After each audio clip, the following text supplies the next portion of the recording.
For the pressure rankings this week, the Gillette pressure rankings, patented.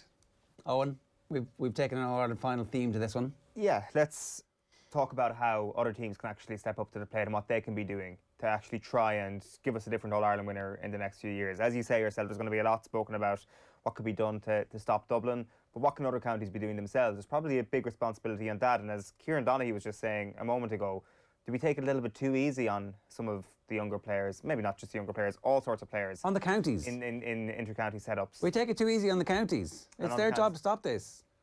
We probably do.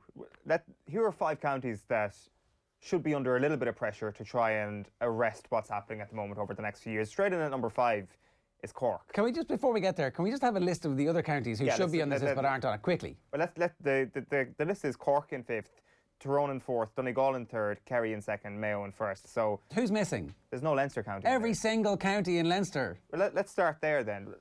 Talk to me about the level of pressure or lack thereof that you would feel as a Kildare GAA supporter. It feels like decades of ineptitude at an administrative level are paying dividends now. That there have been great players who have been isolated pockets down to personal excellence as opposed to a structure which belches forward constant talent. Even though we've actually had really competitive underage teams for about the last 5, 7, 8 years, that there is a little kink in the matrix that is preventing a team emerging. And you would have to say that that's down to the county board, and you would have to say that the Newbridge or Nowhere thing was actually down to the county board, rescued by the players and the management at that time, turning this negative, how crappy the stadium is, into a positive, right? That's the best thing that Kildare have done, is turn their negative into a one-off positive that got a one-time performance from them. But where's the consistency of performance? Where's the expectation? Since McGeeney is gone, there's been no expectation that the senior team were going to be able to produce a team that rivaled the Dubs. They were in it. They were right there against Dublin, going toe-to-toe for Leinster titles. Obviously, Dublin have vastly improved, but Kildare have gone way backwards. And it's the same for Meath. There's no excuse for Kildare and Meath. There's a massive population centre in Louth, but it's essentially a soccer county, really. It's got 2 League of Ireland teams. Like, Wicklow gets a free pass, but a massive population centre in North Wicklow, no one ever even talks about them being any good at football. Like, they've got that plucky underdog thing where they go on a run and win 3 crappy qualifiers against Division 3 and Division 4 teams. Like, I mean, what the hell? Anyway. Well, that's why we're having that conversation. They're not even on this list of teams. And these are the list of teams that, if they got hockeyed by Dublin, you would say you would expect better from them. And maybe with counties like Kildare and Meath, if they get hockeyed by Dublin, there is shrug of the shoulders. A shrug of the shoulders. I will say, just I agree with you on Kildare and Meath. You're a little bit harsh on Wicklow. I wouldn't be surprised to see Wicklow step forward a little bit over these next few years. By all accounts, their academy there, the Garden Academy it's called, is doing really good stuff. Obviously had a good league campaign this year. They're starting from a low base, don't get me wrong. Kildare and Meath are starting from a much higher base. I wouldn't be surprised to see them maybe take a step up. But all 3 of them, definitely, all the surrounding areas. Just, if Kildare and Meath aren't tearing themselves apart internally, if there aren't massive rows at county conventions and within clubs about what the future of football in those counties looks like, they're failing. They're failing their players, they're failing their underage structures, they're failing themselves, and they're failing their history. There has to be a massive self-examination in those counties, because there has been an injection of money through the East Leinster grant scheme where they're trying to redress some of the balance. Now, funding is obviously an issue, but what are they doing themselves? Where is their organisation? Where's the massive increase in profile and sponsorship, and like, what are they doing? How did Kildare GAA popularise or capitalise on the popularity of Paul Mescal? What did they do? Did they do anything? Did they sit there and watch? There's one of our former players becoming globally famous, and go, "Wow, that's interesting. Yeah, he's wearing our shorts as well. Jeez, that's a good thing, isn't it?" Did they make any money off the back of that? I mean, their accounts will be interesting. The time when that conversation should have been happening, though, was 2011. Once Kildare and Meath saw Dublin win 1, that should have been the moment when the alarm bells were ringing and they were like, we can't be letting this happen. Every neighbour should be absolutely furious when their neighbour wins just 1 All-Ireland. They can't be, surely it can't take 6 in a row.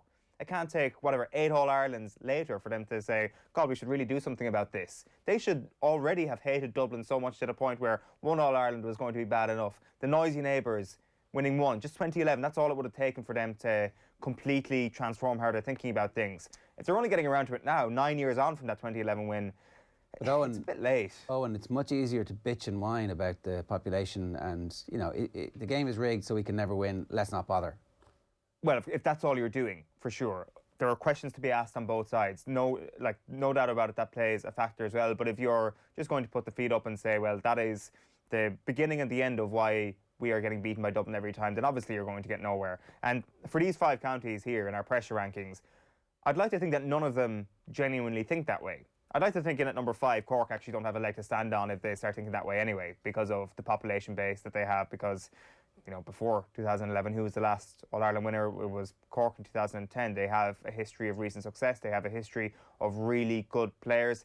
And they had a little bit of success this year. They're out of the doldrums in Division 3. They're on the way back up. They've had their lowest ebb. They've put together a commercial plan. Granted that they're kind of got the millstone around their neck of massive stadium debt at the moment, but they've put together a plan to address that, to address how they actually get the most out of their population base. And Cork, whenever they come up against Dublin, again, shouldn't be thinking, look at what Dublin have, look at all the advantages they have. Cork probably don't have a leg to stand on in that regard. So I think there's pressure on them, huge pressure on Cork over the next few years to actually do something for themselves football-wise. Maybe start by actually winning the Munster title, start beating Kerry regularly again, or at least make that more of a rivalry after the one-off situation of this year, and actually try and put yourselves back into the picture of winning an All-Ireland, because they have all the natural ability there and all the advantages that Dublin have if you look at Cork compared to most other counties. So they're in at number 5 in the pressure rankings. The rest of these now are teams that have come close-ish. At number 4 is Tyrone. I think they're a little bit lower down the pecking order here because it's not Mickey Hart around. I think if Mickey Hart was still manager, they could be in the top 2 here, where it really is time for them to take a step forward. At least there has been some sort of noticeable action off the pitch where they have changed the management team. Not that Mickey Hart was a bad manager, he's one of the greatest managers of all time, but they probably needed something new. They've got Conor McKenna back, they will have Colin McShane back, and that is probably 2 of the reasons why they are on this top 5 list, where people, I think you've actually said this yourself, people think that Tyrone is the best forward line in the country next year. Well, there's a possibility of it. There's a possibility of it. Like, I think it's a little bit OTT. Conor Callahan is, you know, he wins all the arguments at the moment. Let's wait and see who actually has the best forward line. Like, would they even be, do they have a better forward line than any of those top 3 counties and Dublin? Like, maybe not. So there's pressure on them to get back to 2018 first of all, and then actually get over the line and actually put up a bit of a better fight than they did in that 2018 final. At number 3 is Donegal. We've spoken about them earlier in the show. They haven't been back to a semi-final in a long, long time. They're a team that should be trying to get to All-Ireland finals. They're a team that we put a lot of hope in this year, that they might actually give Dublin a run for their money. People who know what they're talking about were saying the way this Donegal team are set up, the talent that they have and the bench that they have, their athleticism, that should be able to give Dublin a good run. And they don't even get that opportunity. And that has been the story of Donegal for the last few years. The same last year when they looked really good. An excellent coaching ticket. They've got one of the best coaches in Stephen Rochford, working under Declan Bonner at the moment, and they haven't even been able to get a slice of the pie dining at the last 4. So that is probably the pressure on them, that they need to get back there next season before they even dream about playing the Dubs. Number 2 then is Kerry. Like, we've spoken about them at length. Like, they will think that they have the best chance of Kerry should be number 1 here on. I know traditionally we have an argument about this. I'll make the case for Mayo in a moment as to why they're number 1. But the thing, like, if they're watching that game on Saturday and thinking that they can just come back to the table next year the way that they approached it this year and think that they can actually run Dublin close again like they did last year, then they're absolutely delusional, because things need to change. And whatever questions they're asking of themselves, can they actually say to themselves that we will be able to go 80 minutes against Dublin and do what Dublin do, which is hold strong, which is stay mentally strong, and absolutely see out a game if it's in the melting pot. And something probably needs to change for that to actually happen. And this is the really difficult situation that everybody's in when they come up against Dublin, is it seems like you're getting over a bridge even just contending. Even just being alive after 50 minutes seems like an achievement in itself. So it's a whole other mountain to climb when you go into those last 20, 30 minutes to try and actually beat them in that period of the game as well. And that's a challenge for them. And it's why Mayo are number 1 on the pressure rankings as well. Like, there are good young talents in that Mayo team. But this is, by and large, the backbone of this team is made up of players who've been around for a long, long time. And there will be questions about how long more do they go on for? When is the time that they actually call it a day, or when is the time they're going to win an All-Ireland? Because that's it. It's either you win the All-Ireland or you retire. That they're the two decisions to be made over the next few years. And on the evidence of Saturday, mainly because of how good Dublin were, in my opinion, it looks as if Mayo might not get over that line. That, for me, is a serious amount of pressure, because that is the expectation, despite the fact that it's been 70 years, that is the expectation as a Mayo footballer. You go and win an All-Ireland.